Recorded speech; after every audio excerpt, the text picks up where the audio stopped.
Welcome to Aspects of Aliyah. For the next 3-4 sessions, we're going to discuss anti-Semitism. As you're all well aware, anti-Semitism worldwide has exploded following the awful events of October the 7th. Anti-Semitism is an age-old phenomenon, but today we're witnessing an awakening of the violence and hatred that's persisted over the centuries. Many people were of the opinion that anti-Semitism is a recent phenomenon and that the Holocaust brought an end to anti-Judaism, Jewish hatred, and all the attendant tropes that went along with it, such as the Jews control the world, the Jews control the world's finances, the Jews have undue influence, the Jews are involved in secret societies, and all kinds of things. But these sort of things were thought to have faded. But they hadn't, they were merely slumbering. Anti-Semitism slumbers, it doesn't sleep.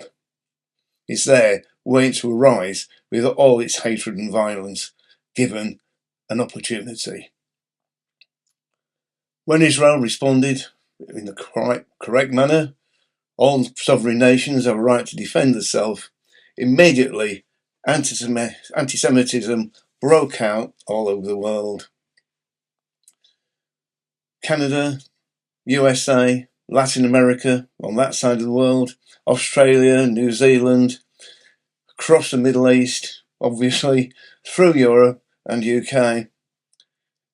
I'm sad to report that in the UK, there have been 4,000 anti-Semitic incidents since October the 7th.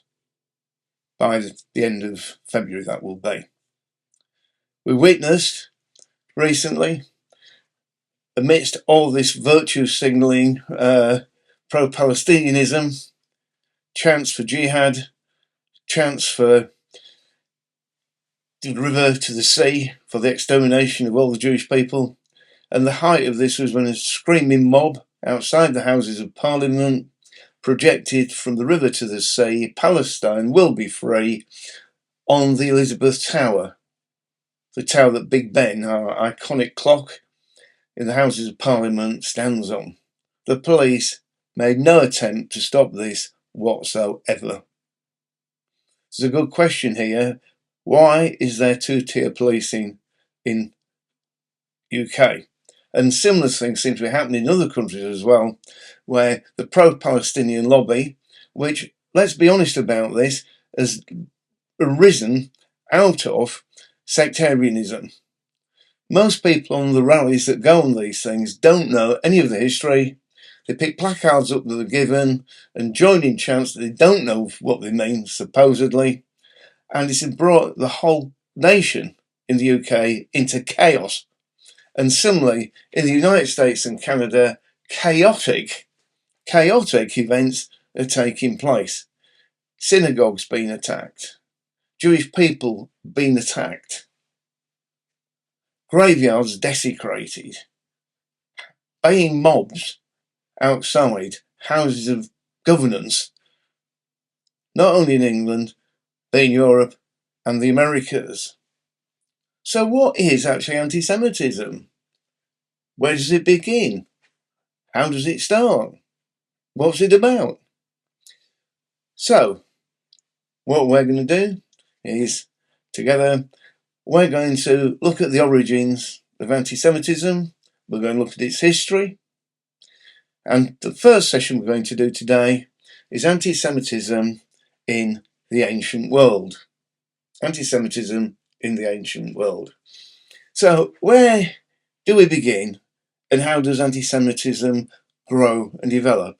It first starts off with contempt.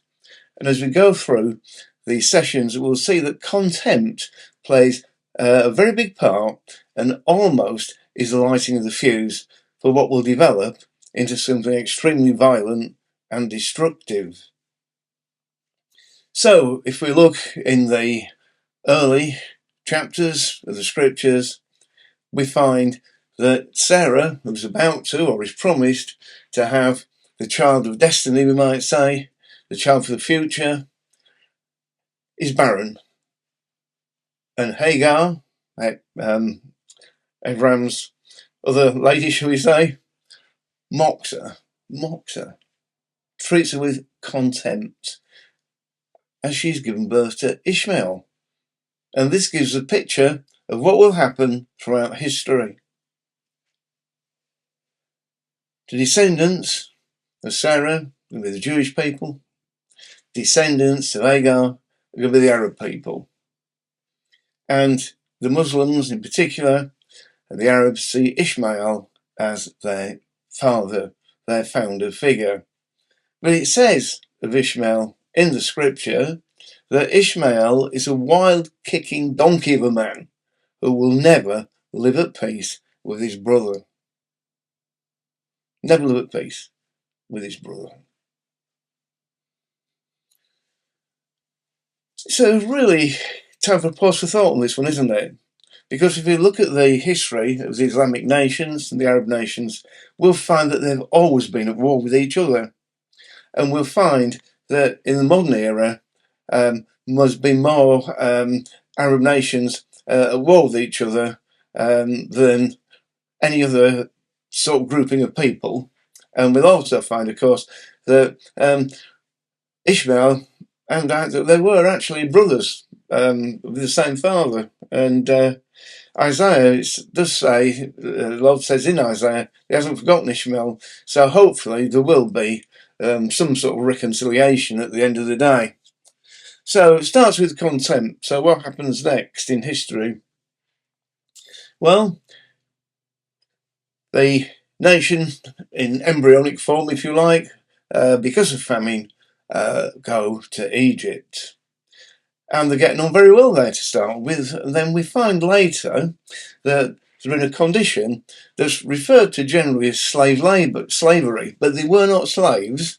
They were a corvée, forced labour. Forced labour, like being in prison, really, almost. The whole nation, or people, if you like, were forced on this very hard labour and treated very badly, we might add. In Egypt, it was a strange time during the reign of Pharaoh Seti, who was there from 1308 to 1294, I think it was.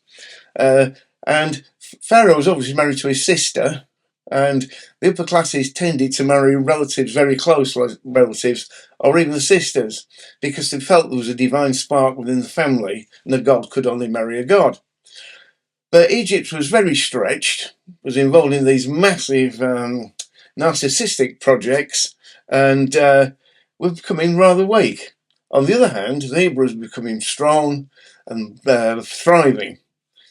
Pharaoh didn't like this, so he decided in his wisdom to make life even harder for them and to drive them harder. Moses sees this, has some time in the desert, has his revelation, his theophany, if you like, in the burning bush, and he goes back, and the records are there for you to read in Exodus, and the first time these words are spoken, they'll echo through history. The modern era was spoken many times by the Jewish people in the former Soviet Union. Let my people go. Pharaoh decided he wasn't going to do that at all. So God therefore judges Pharaoh, Egypt, and the gods of Egypt with the plagues.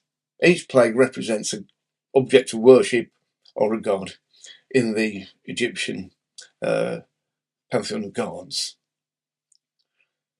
When things get absolutely terrible, Pharaoh decides to let the people go. In the midst of this, his own son dies. In a fit of rage and hatred, he releases his army, his horsemen, his chariots to pursue the not fleeing, but marching in good order Hebrew people on their way to their destiny. And we know what happened after this. The horsemen and the chariots, the soldiers were drowned in the sea, and the Hebrews went forward towards their promise. The thing we need to see here, this was the first decision to destroy every single one. Every single one. Content, hatred, punishment, death. There's an old saying, and we'll find this, and it starts from the book of Esther, which is where we're going to go now. In Esther, Hadass, chapter 3, we find there are three people involved, basically, have been involved in what's happening here. Firstly, we have Mordecai, and Mordecai was a counsellor to the king, we'd say, and we know this because it says that he sat in the city gate. The city gate was like the parliament, if you like, the king's advisors, the elders, whatever term you want to use. He was one of them. And then we had Haman, the Agagite, who was extremely jealous of Mordecai. And he was seeking his destruction. And in his hatred and his contempt for Mordecai, who was Jewish, his hatred and his contempt, he plotted against Mordecai. And he said these words that have echoed through history. There are a people amongst us who are not like us. And if we wanted to give an overarching comment of the operation of anti-Semitism, we could use a sentence something like this. First they said, you have no right to live amongst us and be different. Then they said, you've got no right to live amongst us. And then they said, you've no right to live. And we'll see how this begins to play out more and more as the historical process unfolds. In the eventuality, Esther takes a great chance on her own life and she prepares herself to go and plead for mercy with the king. Esther makes a case, the Jewish people are spared, and Haman is hung on his own gallows. This big gallows they prepared to hang Mordecai upon in public as the rest of the Jewish people throughout the empire were being slaughtered. So from there, let's move on a little bit more. We're going to move forward now to the time after the close of what today is the Old Testament canon and the rise of Alexander the Great. Alexander the Great was from Macedonia, Greece, if you like, and was the son of Philip, who was a mighty general. And Alexander took over, and he's known as one of the greatest generals in ancient history. Alexander proceeded through the Levant down into Egypt, and when he was in Egypt, he went to Thebes and proclaimed himself as a god. He became a god. Came back from Thebes and said he was a god. And from this time onwards, he was worshipped as God, and people used to bow down before him, and he used to dress in the costumes of the various gods, male and female, banquets and feasts and so on. He proceeded across the Middle East until he got to India. And when he got to the east coast of India, it's recorded that he sat down and cried because there was no world left to conquer. No world left to conquer. He died at a young age on his way back in Babylon, of all places, which Babylon is regarded as, I'm sure we all know, as the centre of all occult practices. During this period, the story says that the high priest in Jerusalem had a vision of Alexander, and when they were making their way that way, the high priest and a deputation came and met Alexander and said they'd seen in a prophecy that he was to come, and they basically handed Israel over to him. And this reign persisted for a good number of years with some quite disastrous consequences. When he died, his empire was split between Ptolemy and Seleucus, and Seleucus and his descendants, the Seleucids, governed the part of the empire that was split for them, which included the Levant and Israel at the time. This was a profound effect when what process known as Hellenization began to take place, and Jewish identity became despised, abused, and attacked. So now we're going to go to Ezra, and we'll continue when we come back and see what happened in this reign. Ezra International is a Christian nonprofit organization that helps Jewish people immigrate to Israel, or as they say in Israel, make Aliyah. Through your generous support, we are able to help Jewish people make Aliyah by providing one-on-one support for Jewish people in their home countries, completing in-depth ancestry research, by procuring necessary immigration documents, and finally, financing the immigration journey. Since 1995, Ezra International supporters have helped tens of thousands of people from around the world, and thousands are still waiting to return to Israel. God said he would be known by both the Jewish people and the nations when he restores them to their land. Your financial gift helps make that happen. Give now and be part of this great prophetic restoration process. Go to ezrainternational.org and give your gift of hope today. Welcome back. We're in Israel now. The Greeks have been there a while, and this Hellenization process is taking place.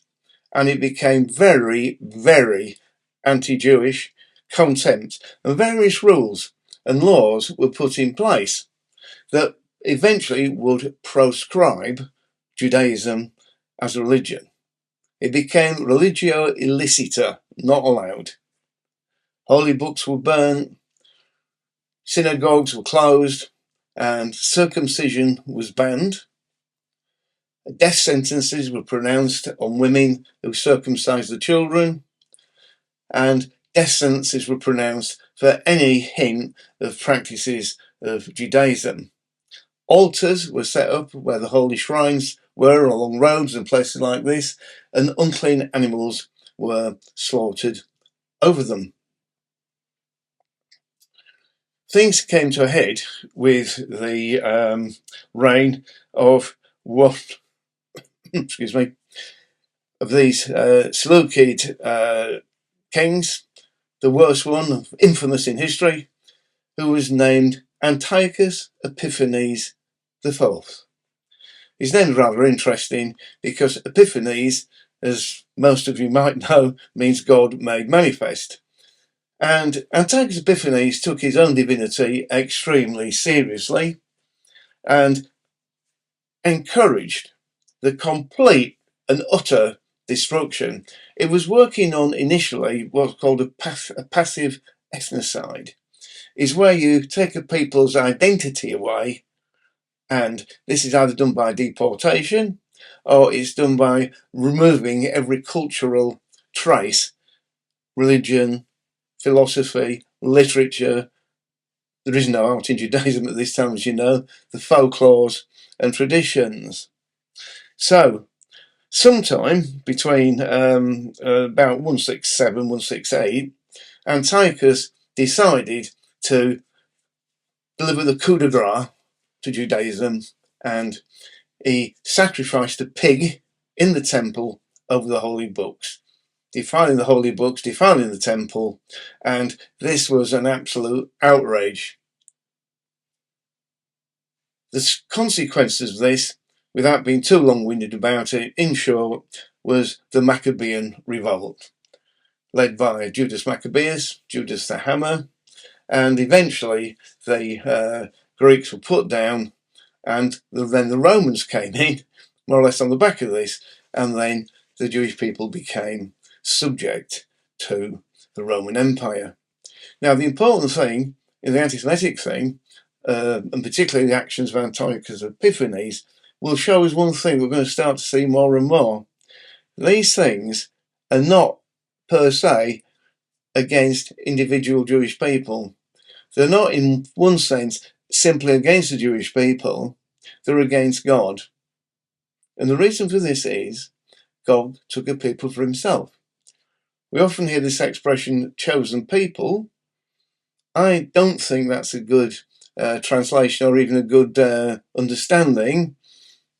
God chose a people to represent himself. A people to represent himself, his character, who he was.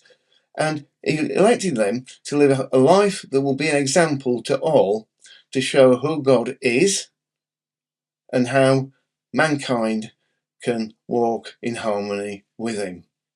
They were to be a light to the nations. And the devil and all his works want to extinguish that light. Now, you can't kill God. You can't go up to heaven and throw him off his throne, although that was tried at the Tower of Babel. You can't do any of these things. You cannot remove God. As Paul says, even the creation witnesses to these things. You can't remove God, but you can remove the evidence.